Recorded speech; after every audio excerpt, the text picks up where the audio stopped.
recevrez une puissance, celle du Saint-Esprit qui surviendra sur vous. Vous serez mes témoins à Jérusalem, en Judée, en Samarie, jusqu'aux extrémités de la terre. Tu vas recevoir une puissance, celle du Saint-Esprit qui viendra sur toi et qui fera de toi témoin de Jésus-Christ dans ta famille, dans ton milieu de vie, dans ton environnement immédiat et lointain, dans ton quartier, dans ton pays, sur ton continent et de par le monde entier. Et Jésus promet son esprit à tous et à chacun. Frères et sœurs bien-aimés, auditeurs et auditrices de Radio Fréquence 1, vous tous téléspectateurs, vous tous hommes et femmes de bonne volonté, frères et sœurs en Christ et en humanité, je vous salue ce matin. Nous sommes dans l'émission La gloire de Dieu. La gloire de Dieu qui veut dire l'homme debout. L'homme qui fait l'expérience de la réussite, de l'épanouissement. Mais nous ne pouvons jamais être véritablement épanouis sans la présence de son esprit. Alors pendant que je suis en train de parler maintenant, la puissance du Saint-Esprit est en train de localiser là où tu es en train de me voir et d'écouter cette émission.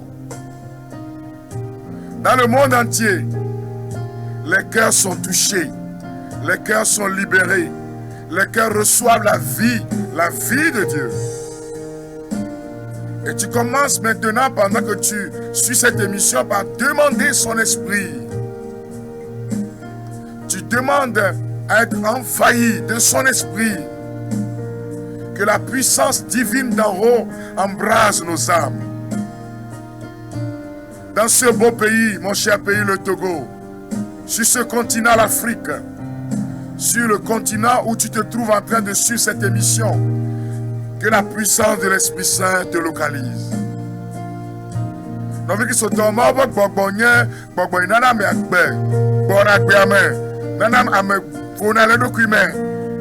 Ne tome le mo la ma tenwi awona na ko e ta mi bia gbogbo kokko ma be e ba hu ne kore mi achika wo ya ma gbogbo ma ba so ne kere jio afike ne le mi anko sem afike ne le gbogbo kokko ya ba mi sisi ne kere jio ga wo ya ma ale ma nya ke me mi ya potaro le ndi ya ma le kosira agbe wa tro amere bo nchinya wa yo do amere akwa mere cho dare kokko le Yesu pen comme mais gbogbo kokko e ba hu ne po mi ga bo ya me que la rosée de l'esprit descende sur vous. La Bible déclare vous recevrez une puissance et vous serez mes témoins dans cette vie. Vous recevrez. Vous recevrez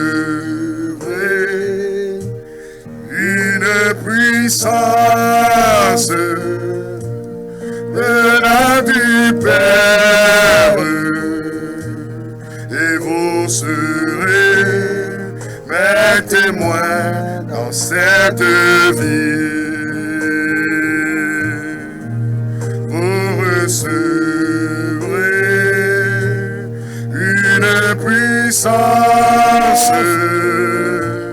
venant du Père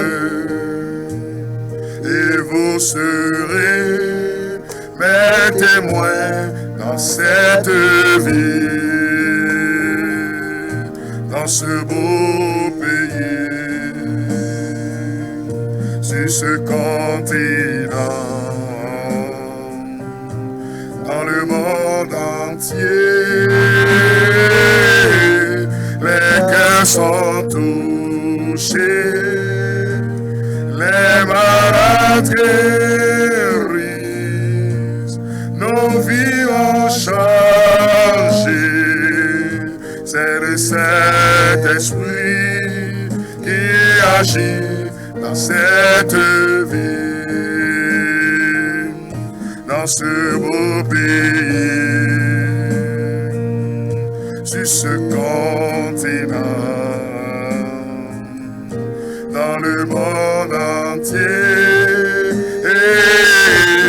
les cœurs sont touchés, les malades guérissent, nos vies en chant. Continue d'inviter l'Esprit Saint. C'est le Saint-Esprit qui agit. C'est le Saint-Esprit qui se met en mouvement. C'est le Saint-Esprit qui touche nos vies. Descends sur nous maintenant, Saint-Esprit de Dieu. Viens, Paraclet. Viens, lumière divine d'en haut. Viens, Esprit de la nouvelle Pentecôte. Viens, l'Esprit qui fait du neuf en nous. Et touche les auditeurs et auditrices. Touche les téléspectateurs par ta puissance et par ton onction. Que ton onction se répande sur nous maintenant. Que ton onction se répande dans les cœurs. Que ton onction se répande dans les maisons. Tous ceux-là qui ont allumé leur télé, leur radio, qui sont connectés à travers Facebook, en train de suivre cette émission, que ces lieux soient envahis par le parfum de ton esprit, Seigneur. Et tu lui dis, viens sur nous, viens dans ma vie, viens remplir ma vie, viens remplir tout mon être de ta présence, Saint-Esprit de Dieu. Viens remplir mon âme, viens inonder mon cœur. Je m'abandonne à toi, Seigneur. Dis-lui, viens sur nous, alléluia. Esprit de Dieu, viens sur nous, alléluia. Esprit de Dieu, viens sur nous. Esprit de Dieu vivant. Ma voix power. Ma voix misisi. La puissance. We need your power, Holy Spirit. The anointing, Holy Spirit. Touche-nous maintenant par ta présence. Feu qui brûle et qui éclaire. Qui brûle et qui éclaire. Viens sur nous. Nous marchons dans ta lumière. Viens sur nous. Feu qui brûle et qui éclaire nos pensées, notre conscience. Que l'Esprit descende sur nous maintenant, nous éclaire, afin que nous puissions écouter la parole et mettre en pratique la parole dans nos vies, afin que nous puissions être accrochés à Jésus à temps et à court de temps. Merci pour ta présence, Saint-Esprit de Dieu. Esprit de Dieu, viens sur nous.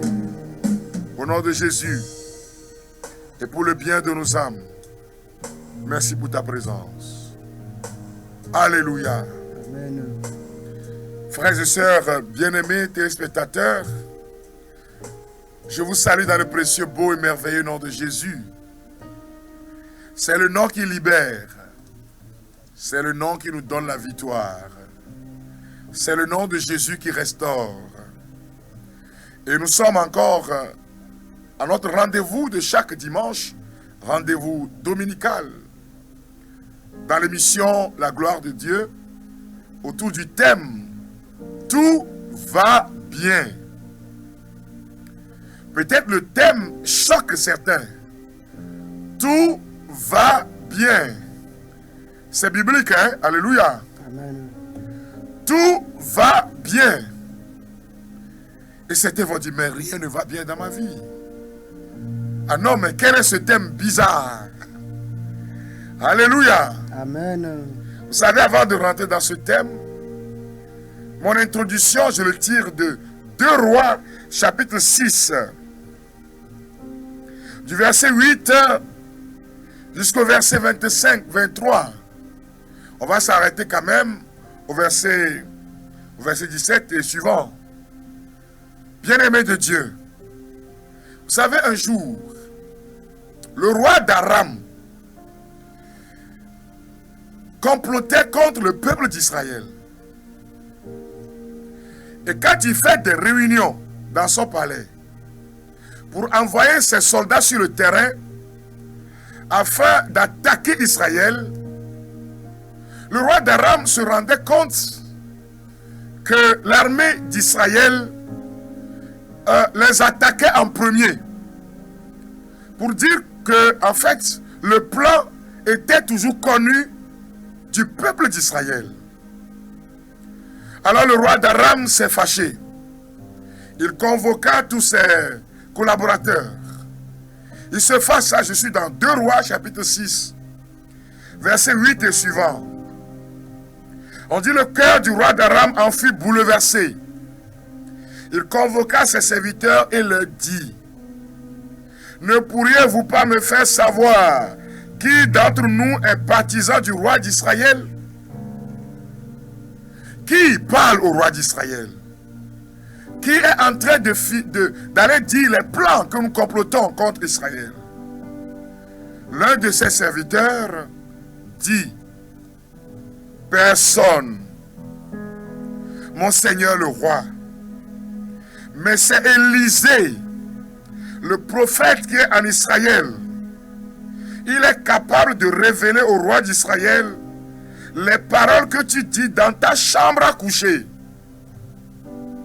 Il dit: allez, voyez où il se trouve, afin que je l'envoie prendre. On lui dit: il est à Dothan. Le roi d'Aram envoya des chevaux, des chars et une troupe importante pour aller kidnapper Élisée. Le serviteur de l'homme de Dieu se leva de bon matin et sortit. Il vit qu'une troupe entourait la ville avec des chevaux et des chars. Il court dire à Élisée: ah, mon Seigneur, comment allons-nous faire? Élisée lui répondit: ne crains pas. Ceux qui sont avec nous sont plus nombreux que ceux qui sont avec eux. Élisée pria en ces termes: Seigneur, ouvre-lui les yeux, qu'il voie. Le Seigneur ouvrit les yeux du serviteur et il vit que la montagne était pleine de chevaux et de chars de feu qui entouraient Élisée. Amen. Amen. Bien-aimés de Dieu, voilà comment je vais rentrer dans le thème d'aujourd'hui. Le thème dit: tout va bien. L'histoire de la femme Shunamite, bien Shunem. Mais je voudrais que, vous voyez que quand Géasi, c'est Géasi qui est le serviteur d'Élisée, quand Géasi a vu la troupe, quand Géasi a vu ses soldats, il a eu peur. Et comme d'habitude, il commence par se plaindre. C'est comme quand nous sommes devant des situations difficiles, des situations qui dépassent notre compétence humaine. Quand nous sommes devant une maladie dite chronique, quand on nous dit que ce cas-là, il n'y a plus rien à faire, quand nous sommes dans une forme de chômage, d'endettement à répétition, quand les choses vont de mal en pire, à un moment donné, on est découragé et puis on se dit: est-ce que Dieu ne m'a pas abandonné? Et la peur envahit nos cœurs. Et le découragement s'installe, la peur est là. Et c'est ça le cas de Géasi. Il court pour aller voir Élisée, l'homme de Dieu. Il dit: c'est foutu, c'est gâté. Comme dira l'autre, c'est Nyangami. Il n'y a plus rien à faire. On est foutu, on est cerné, on est encerclé. Mais Élisée avait ce qu'on appelle, il sait qu'il est entouré par l'armée céleste. Il sait en qui il a mis sa confiance. Il connaît celui qu'il est en train de servir. Il compte sur l'Éternel des armées. Je crois que c'est John Migan qui a chanté. D'autres comptent sur leurs chars. Certains sur leurs chevaux. Nous comptons sur l'Éternel des armées. Car il ne trahit jamais. C'est un message important que je t'adresse en ce matin de dimanche. Alors, Élisée va prier. Élisée ne prie pas contre ceux-là qui sont là. Mais il demande au Seigneur d'ouvrir les yeux à Géasi. Je demande au Seigneur de t'ouvrir les yeux ce matin. Que tu puisses percevoir, que tu puisses avoir la vision spirituelle de comment Dieu est avec toi, de comment le combat est gagné d'avance, que tu puisses avoir le regard et la vision spirituelle pour voir comment ta vie change dans l'avenir. Que le Seigneur t'ouvre les yeux de la foi pour voir son projet se réaliser. Il prie pour Géasi. Et Dieu ouvre les yeux à Géasi. Le jeune homme voit des chars de feu. Je prie pour toi pour que ce thème de ce matin, tout va bien, que tu puisses voir au-delà de tes problèmes, au-delà de tes difficultés, au-delà de tes souffrances, au-delà des souffrances présentes, au-delà de l'économie de ton pays, au-delà de la situation financière difficile que tu es en train de vivre aujourd'hui, et que tu puisses voir au-delà de ces réalités. Je voudrais, toute la gloire à Jésus-Christ, enseigner ce matin le peuple de Dieu. J'ai l'habitude de dire, ça fera bientôt 3 siècles, 3 décennies, j'allais dire plutôt, 3 décennies que je suis en train de prêcher la bonne nouvelle. Jésus ne m'a jamais abandonné. Dieu n'a jamais oublié d'être fidèle à ce qu'il dit. Très jeune, on a commencé par annoncer Jésus. À travers des hameaux, dans les villages, dans les villes. Et la promesse de l'Éternel s'accomplit toujours. Et jusqu'à aujourd'hui, on a traversé des moments difficiles. J'ai dit un jour aux jeunes étudiants, je connais ce qu'on appelle la misère, l'effroyable misère. Quand il pleut, le toit coule. Hey. Et pourtant, c'est toi qui vas à l'église pour dire aux gens, Dieu va faire. Tu es dans une maison où quand tu vois vraiment les sanitaires, oh, là où on se lave, mais on continue de dire dans ces moments-là, Dieu va faire. Quand on allait dans les champs des gens pour faire les métayages, on continue de prêcher même à ces personnes qui nous paient, Dieu va faire. Et Dieu fait. Et il continue de faire. Il le fera sur le plan financier. Il va changer ton histoire. Écoute très bien la parole de Dieu. Le Seigneur va changer ta vie. Jésus le fera encore. Encore. Comme il a fait dans le passé.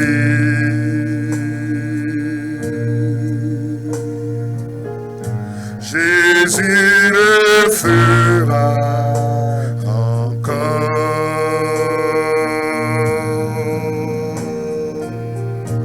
Jésus le fera encore.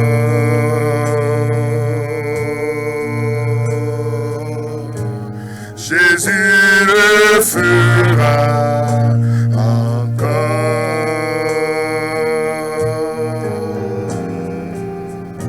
Comme il a fait par le passé.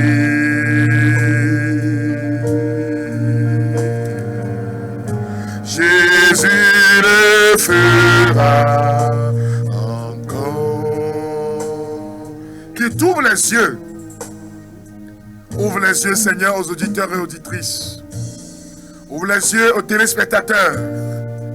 Père, afin qu'ils sachent que les bontés de l'Éternel se renouvellent chaque matin.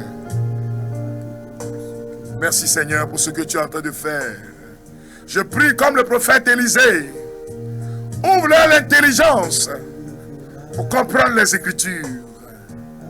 Ouvre-leur les yeux pour voir et croire. Ouvre le cœur pour saisir et accueillir ta parole. Amen. Alors, chers amis, nous allons parler d'Élisée de Géasi dans le thème d'aujourd'hui, mais aussi d'une femme de valeur, une femme de foi. Je suis dans le livre des Rois. 2 Rois, chapitre 4, verset 8 au verset 37, que je vais sectionner, commenter, exhorter le peuple de Dieu à rentrer dans la dynamique de la réalisation. Il s'agit de connaître pour pouvoir la connaissance dans le succès. C'est si vous n'avez pas la connaissance, vous ne pouvez pas aller loin. Je suivais encore hier cet influenceur italien d'origine sénégalaise, je crois que c'est Khabib, qui ne parle jamais. Lui, il corrige de façon comique.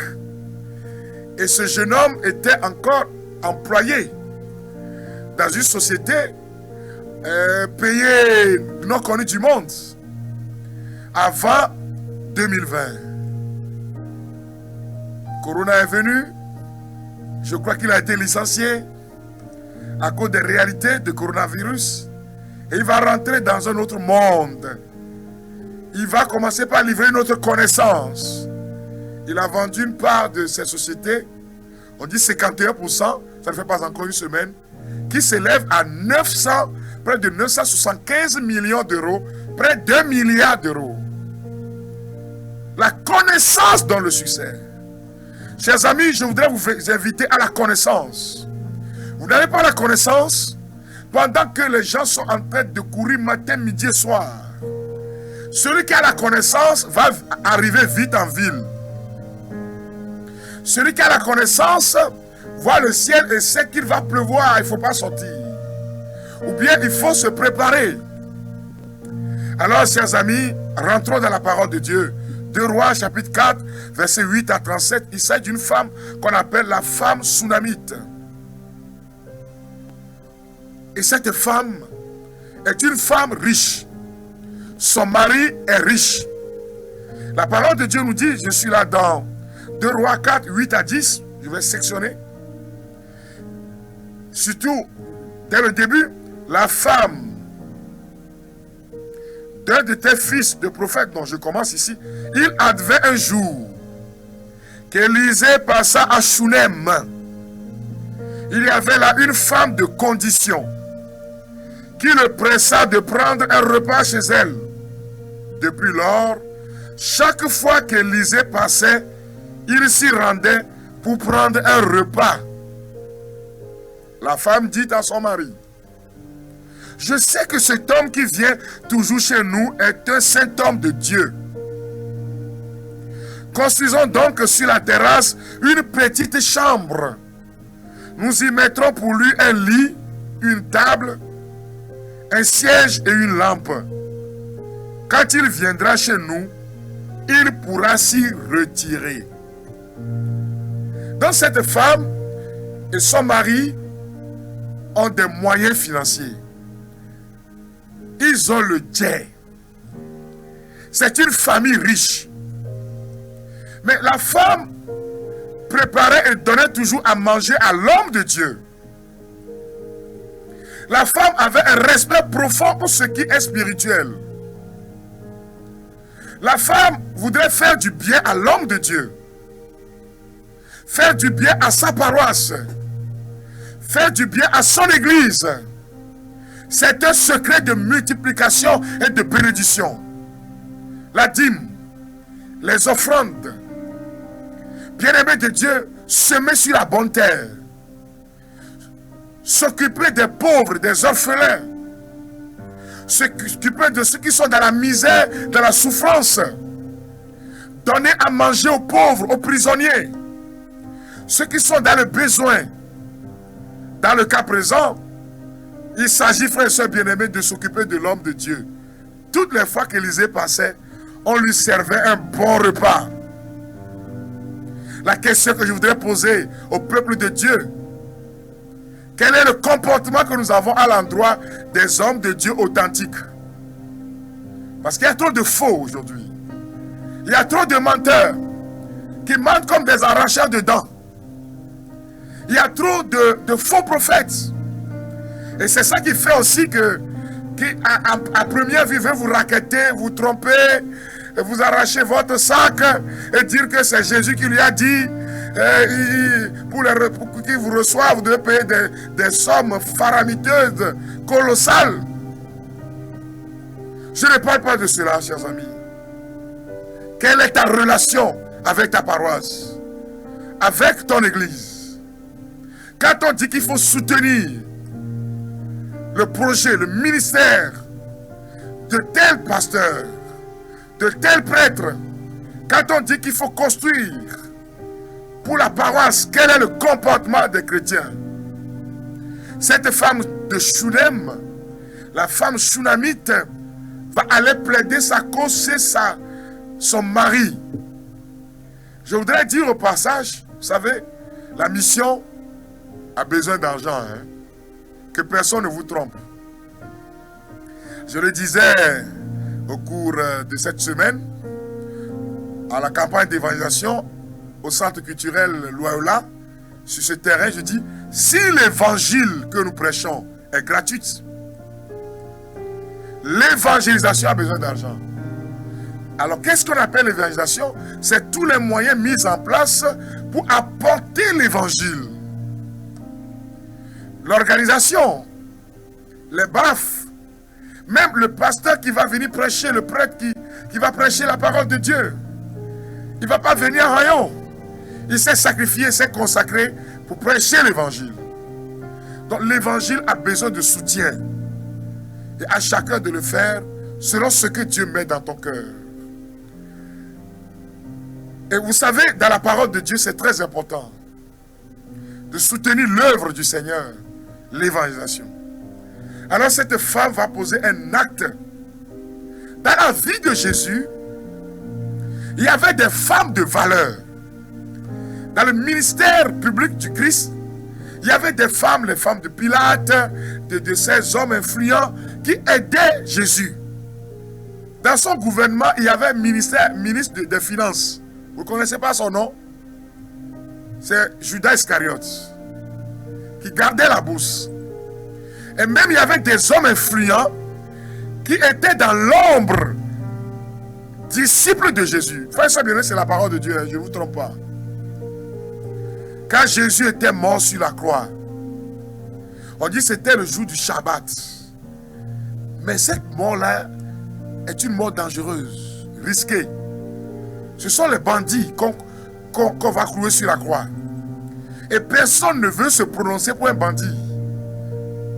Mais on nous dit qu'il y avait un monsieur qu'on appelle Joseph d'Arimathée. Joseph d'Arimathée est un homme influent, un homme riche, un homme qui avait les moyens, un homme d'impact, qui est parti voir Pilate. Ce n'est pas n'importe qui peut voir Pilate et parler en faveur du corps du Christ et dire à Pilate, donnez-moi son corps, je vais l'enterrer. C'est un homme d'influence, d'impact. Mais vous voyez que dans toute la parole de Dieu, on n'a jamais parlé de ce monsieur-là. C'est à la mort de Jésus qu'on parle de Joseph d'Arimathée. Un homme influent. Utilise ton influence pour que la parole de Dieu puisse aller loin. Utilise ton argent pour que la parole de Dieu puisse aller loin. Utilise tes biens. On ne te dit pas de donner tous tes biens. Pour que la parole de Dieu puisse avancer. Que le Seigneur bénisse tous les serviteurs de Dieu qui se battent, pasteurs, prêtres, prophètes, tous ceux-là qui se battent véritablement afin que la parole de Dieu puisse toucher et libérer. Vous savez, Dieu va tourner son regard vers cette femme. la famille de cette femme Shunamite avait un problème. C'est une femme stérile. C'est une femme qui n'a point d'enfant.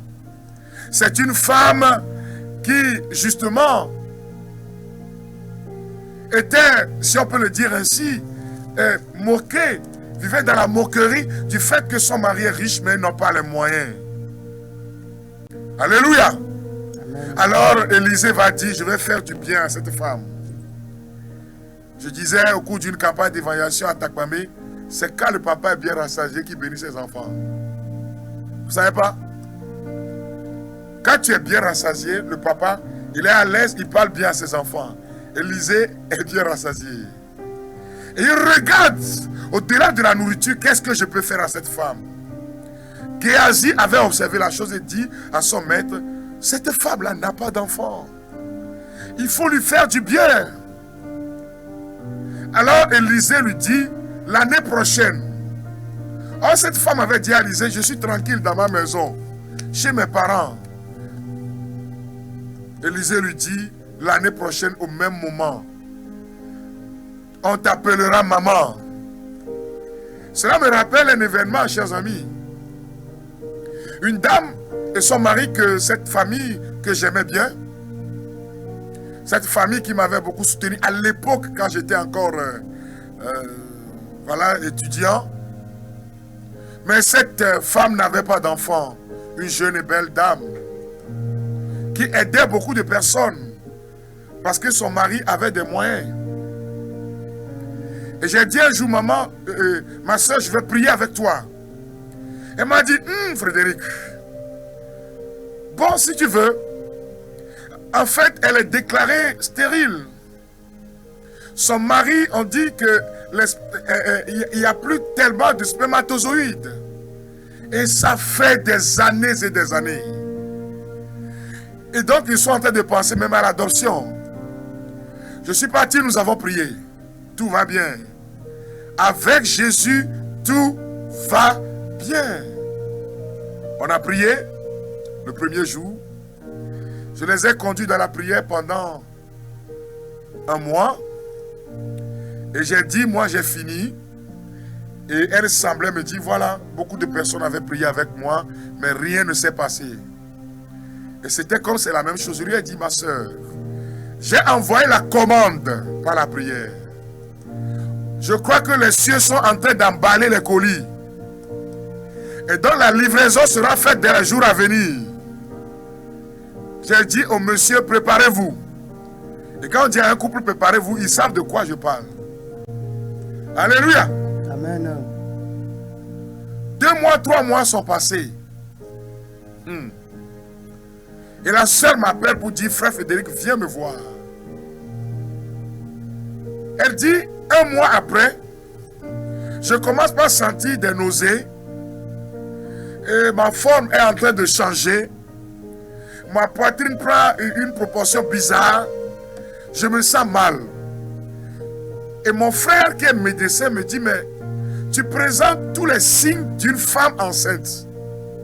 Elle dit, oh, ben écoute, cette histoire, moi j'ai oublié. 2 mois sont passés. Les symptômes et les signes extérieurs de la grossesse sont toujours là. Et son frère vient lui dire, non, c'est pas normal. Bon, viens à l'hôpital, je vais te faire des analyses de routine. Alors ce dernier avait prévu, au bout de 2 mois et demi, prévu déjà lui faire un test de grossesse en faisant un prélèvement. Il fait le prélèvement, sa petite sœur était là assise, et quelques heures après, il vient dire à sa sœur, ce n'est pas palu. Nous avons l'habitude de le dire pour rire. C'est effoulu. Ce n'est pas palu, ma soeur. Ça fait près de 3 mois que tu es enceinte. Elle dit non, non, non, c'est pas possible. Même jusque-là. Ok, échographie, rapidement. Elle se met là, se couche, on met l'appareil, ça fait... Le cœur d'un petit être est en train comment on l'appelle? Dieu, et on lui montre, on dit voilà l'enfant, voilà le bébé, voilà l'enfant. Dans le sein maternel, la puissance du Seigneur touche quelqu'un maintenant, afin que la prophétie se réalise pour toi. Que le miracle te localise maintenant. Que le miracle localise ta vie. Que le miracle localise tes finances. Que le miracle localise toute ta personne. Que le miracle de Dieu descende dans ta vie. Et que toi aussi tu puisses expérimenter sa gloire. Alors, la femme Shunamite, un an après, effectivement va avoir un garçon. L'enfant grandissait en sagesse et en taille. Et quelques années, l'enfant qui a grandi, frères et sœurs bien-aimés, on dit qu'un jour, là je suis dans 2 Rois chapitre 4, 18 à 21. Je voudrais vous faire palper la chose. Je suis toujours dans la grande partie 2 Rois chapitre 18, verset 2 Rois chapitre 4, 18 à 21. L'enfant grandit. Un jour, il alla rejoindre son père auprès des moissonneurs. Il lui dit, l'enfant dit, ma tête, ma tête. Le père dit à son serviteur, porte-le à sa mère. Le serviteur l'emporta et le remit à sa mère. L'enfant resta jusqu'à midi sur les genoux de sa mère, puis il mourut. Alors sa mère monta l'étendre sur le lit de l'homme de Dieu, l'enferma et sortit. Cette femme ne s'est pas mise à crier. Oh, je suis foutu. Oh, sauvez-moi. Oh, c'est fini pour moi. Non. L'enfant tombe malade, une courte maladie. On ne sait pas ce qui s'est passé. Il était parti voir son papa. Papa, ma tête. Il y a des gens qui meurent comme ça. Il y en a, ils sont envoûtés par l'ennemi. Il y en a, on dit, on peut boutaner, on peut azamé à coup. Ma femme, maintenant, on est né. Tu ne mourras pas d'une mort prématurée. Parce que ta vie ne dépend pas des hommes. Ta vie ne dépend pas des pronostics des sorciers. Tous ceux-là qui sont attaqués par le pouvoir de la sorcellerie. Tous ceux à qui on a dit accident. Tous ceux-là à qui on a dit que tu ne vivras pas longtemps et qui sont les œuvres de l'ennemi. Toute prédestination du monde des ténèbres contre ta vie est brisée au nom de Jésus-Christ de Nazareth. Tous les liens de mort, d'accident, tous les liens de maladies incurables, tous les liens de maladies mortelles sont en train d'être détruits maintenant par la puissance de Jésus-Christ de Nazareth. Sa puissance se manifeste. Nenyewe. Medoko Nedokri Ofiam Nenyewe Medoko Nedokri Ofiam Nenyewe Medoko Nedokri Ofiam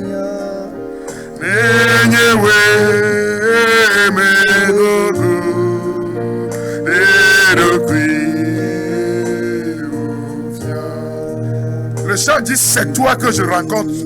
Vraiment, Seigneur. Alors manifeste-toi dans ma vie. Manifeste-toi dans la vie de ce couple, de cette famille. Manifeste-toi dans la vie de cette jeune dame. Manifeste-toi, Seigneur, que le miracle localise ses frères et sœurs. Que le miracle localise ces personnes maintenant.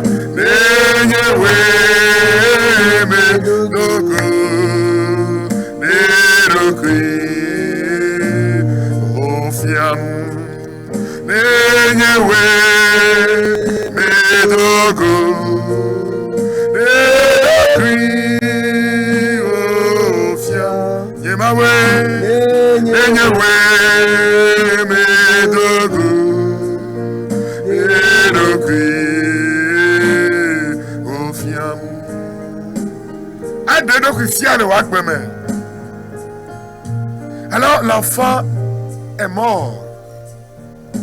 La dame fait monter l'enfant dans la chambre d'Élisée. le fait coucher sur le lit. L'onction est là. Alléluia. Amen. Elle appela son mari et dit, envoie-moi, je t'en prie, un de tes serviteurs et une de tes ânesses. Je cours jusque chez l'homme de Dieu et je reviens. Son mari dit, pourquoi veux-tu aller chez lui aujourd'hui? Ce n'est ni une nouvelle lune, ni un Shabbat. Elle répondit à son mari, ne t'inquiète pas. Elle serra l'ânesse et dit à son serviteur, conduis-moi, marche, ne m'arrête pas en chemin, ne t'arrête pas en chemin sans que je te le dise. Elle partit, se rendit auprès de l'homme de Dieu au mont Carmel. Alléluia. Amen. Frères et sœurs bien-aimés, nous sommes au cœur de notre rencontre de ce matin. Regardez le comportement d'une femme dont l'enfant vient de mourir. Elle était seule témoin des faits. Et elle va voir l'homme de Dieu. Elle avait entre-temps fermé la porte. L'enfant, le corps de l'enfant était couché sur le lit de Lisée. Et cette femme dit une parole importante à son serviteur. Ne t'arrête pas en chemin. Ne salue personne. C'est-à-dire, je voudrais parler à quelqu'un ce matin. Je voudrais parler à un chef d'entreprise. Je voudrais parler à un jeune. Je voudrais parler à quelqu'un dans son milieu de travail. Je voudrais parler à un entrepreneur. Que rien ne t'arrête.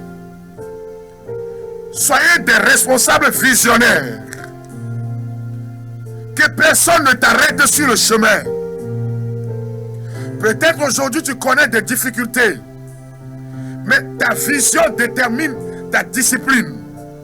Si la vision est grande pour ta société, ta discipline sera grande. Alors beaucoup de personnes doivent être disciplinées pour réussir. Cette femme était disciplinée. Elle savait ce qu'elle cherchait. Elle avait les yeux rivés sur l'homme de Dieu, car elle sait que c'est de là que viendrait le salut. Ne te laisse pas tromper par des petits gens. Ne t'arrête pas sur le chemin des moqueurs. Aie une vision claire de ce que tu veux pour ta vie, jeune homme. Que veux-tu devenir dans 5 ans? Ma soeur, quelle image de toi doit-on garder dans 5 ans? Quelle image, quel genre de niveau de connaissance veux-tu atteindre? Tu dois te poser la question. Quelle éducation veux-tu donner à tes enfants? Que veux-tu qu'ils deviennent à ton âge adulte? Et même préparer justement ta retraite. Ne laisse pas les éteignoirs, certaines fois les présenteurs de la famille, t'empêcher d'aller loin, t'empêcher de réaliser ton rêve. Cette femme avait les yeux fixés sur le mont Carmel. Elle avait les yeux fixés sur Élisée le prophète. Elle sait que c'est de là que viendra le salut. Elle n'est pas distraite. Ne te laisse pas distraire par les comédies à longueur de journée. Ce n'est pas comme ça qu'on réussit. C'est dans la discipline. Tout va bien. Alors cette femme, frère et soeur bien-aimés, monte jusqu'au Carmel. Mais avant d'arriver là, chers amis, dès que l'homme de Dieu l'aperçut, je suis toujours dans la parole de Dieu, il dit à son serviteur Géasi, voici notre femme Shunamite. Cours à sa rencontre et demande-lui, comment vas-tu? Ton mari va-t-il bien? L'enfant va-t-il bien? Elle répondit, tout va bien. Arrivée à la montagne près de l'homme de Dieu, elle lui saisit les pieds. Géasi s'approcha pour la repousser, mais l'homme de Dieu dit, laisse-la car elle est dans l'amertume. Quand elle s'est approchée maintenant du but, c'est là qu'elle va révéler le fond de son cœur. Frères et sœurs bien-aimés, ne parle pas trop de tes projets. Garde-les dans les secrets. C'est dans le secret que tu vas te réaliser. Que les gens te voient aller faire des allers-retours. Que le monde d'aujourd'hui se moque de toi. Que des gens disent, oh, lui là. Mais toi, aie une vision de toi-même. Ne sois pas seulement là, épargne 5 francs, 10 francs. Si tu as la possibilité. Mais demande à Dieu pendant que tu dors sur ton lit, éclaire-moi. Quelle que soit la situation économique de ton pays, dis Seigneur, dans des pays de situation financière difficile, il y en a qui vivent bien. Montre-moi le chemin. Le chemin, c'est chez Élisée, le prophète. Le chemin, c'est sur le mont Carmel. Le chemin, c'est Jésus-Christ. Il dit, je suis le chemin, la vérité et la vie. Celui qui donne la guérison, le vrai, c'est le Christ lui-même. Les gens sont en train de te distraire. Et on est en train de voler ton argent. Ne parle pas trop de tes projets. Garde-les dans le secret. Dans le silence, tu vas te réaliser. Tu n'as pas besoin de tout dire à tout le monde. Quand cette femme est arrivée au pied de Élisée, elle n'a plus dit tout va bien. Elle est maintenant proche du but. Elle est devant celui qui est capable d'apporter la réelle et vraie solution. Il n'est plus question de dire tout va bien. Elle s'est agenouillée dans la prière.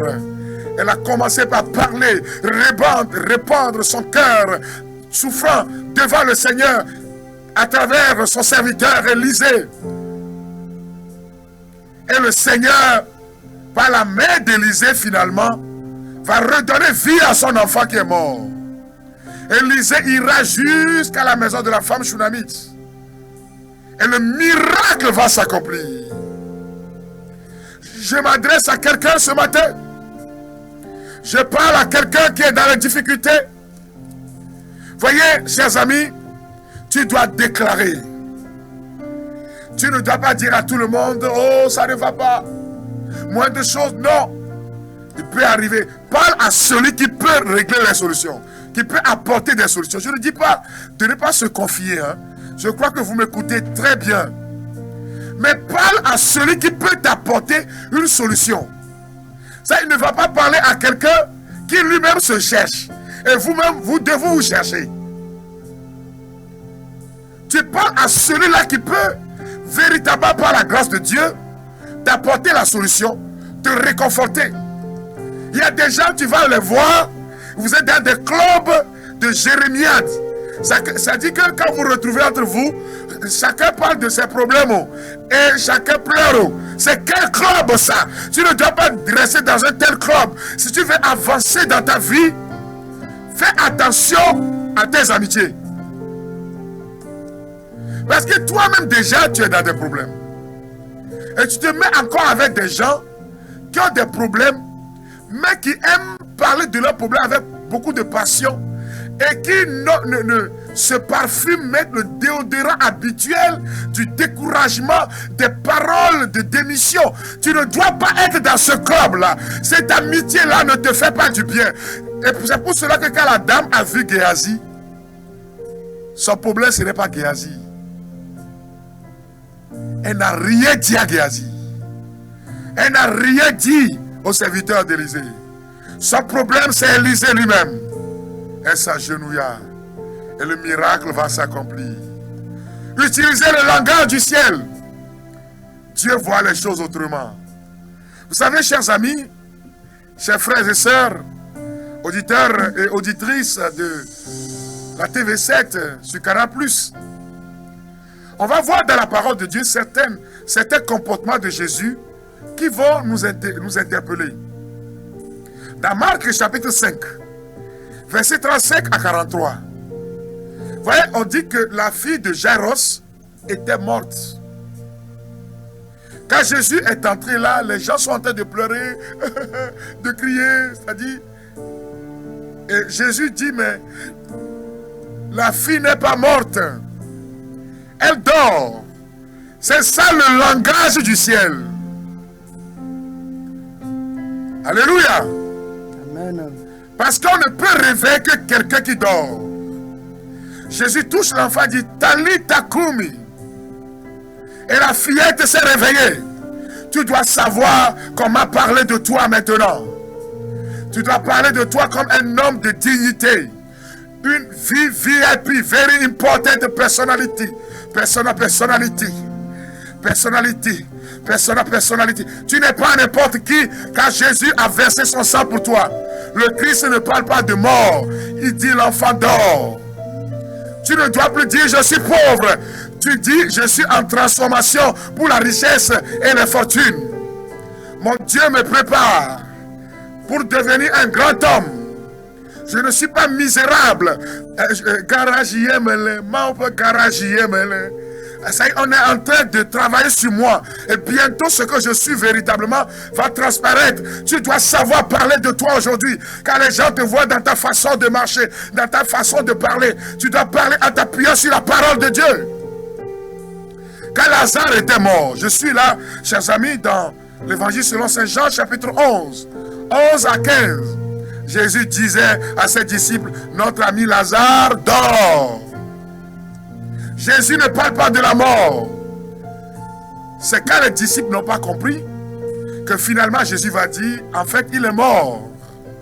Chers amis, chers papas et mamans, chers frères et sœurs, vous tous qui aimez cette émission, je voudrais m'adresser à vous. Quel est le langage que tu as à l'endroit de tes enfants, de ta maison, jeunes filles, célibataires, hommes et femmes mariés, vivant en couple? Quel est le langage que tu as habituellement de toi-même? Que le Seigneur nous y aide. Amen.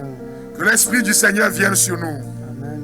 Que sa puissance descende sur vous. Que toute parole négative de malédiction que vous avez proféré contre vous-même, contre vos activités, votre milieu de travail, toutes les fois que vous avez envenimé votre vie, que la puissance du Saint-Esprit, la puissance du précieux nom de Christ, tout cela maintenant. Adoptez le langage du ciel. Ne t'inquiète de rien et n'aie aucune crainte.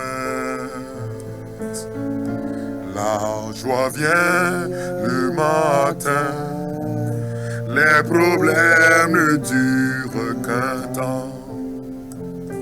Car il y a un ami nommé Jésus, il est sûr à toutes tes larmes.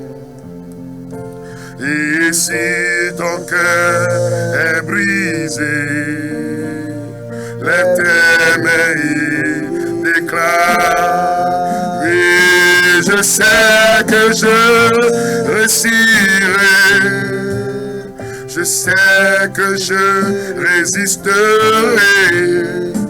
quel que soit ce qui arriva. Ma vie est dans tes mains. Avec Jésus, je le peux. Avec lui, je résisterai. Quel que soit ce qui arriva. Ma vie est dans tes mains. À vous tous, je souhaite une belle journée dominicale. Utilisez le langage de la transformation en vous appuyant sur la parole de Dieu. Que le Seigneur dans sa bonté vous bénisse et nous bénisse tous. Que véritablement, durant toute cette semaine, vous puissiez marcher dans sa gloire. Et que les promesses insoupçonnées, inédites, se réalisent pour vous. Que ceux-là qui doivent vous faire du bien se souviennent de vous. Que des fatigues pro forma soient justement demandées et que des clients vous payent bien. Que ceux-là qui vous doivent de l'argent, que ceux-là qui doivent rentrer dans votre vie pour que les choses changent, arrivent au nom de Jésus. Amen. Dis-lui, Seigneur, ma vie est dans tes mains. Ma vie est dans tes mains. Ma vie est dans tes mains. Au nom du Père et du Fils et du Saint-Esprit. Amen. Rendez-vous dimanche prochain de 9h à 10h. Shalom, shalom. Bye bye.